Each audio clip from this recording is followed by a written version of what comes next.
نأتي إلى اللوحات. اليوم لوحاتنا ستكون كثيرة في هذا الموضوع، أرجو أن ننتبه إليها. معنا في اللوحة قاعدة حفص في الوقف الاختباري أو الاضطراري.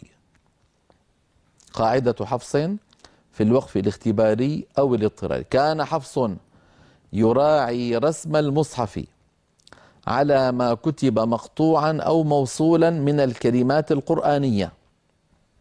إذن كان حفص يراعي رسم المصحف في الوقف على ما كتب مقطوعا أو موصولا من الكلمات القرآنية.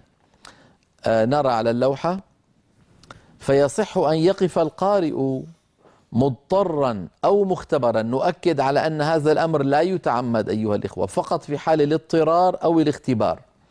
فيصح أن يقف القارئ مضطرا أو مختبرا على الكلمة الأولى أو الثانية مما رسم في المصحف الشريف مقطوعا، نحو ألا. لاحظوا بأنها كتبت أن لوحدها ولا لوحدها، فله أن يقف على أن وله أن يقف على لا. من ما كذلك له أن يقف على من وله أن يقول مما. عن ما كذلك له أن يقف على عن وله أن يقف على عما. لماذا؟ لأنها كتبت مقطوعة.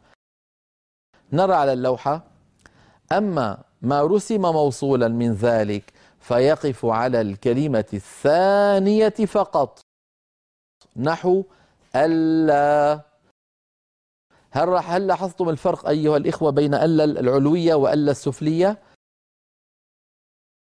ألا التي فوق هي موجودة في بعض المواضع في القرآن مقطوعة هكذا، أن لوحدها ولا لوحدها، بينما في ما نراه في السطر الأخير كتبت في بعض المواضع في القرآن العظيم على نية الإدغام موصولة.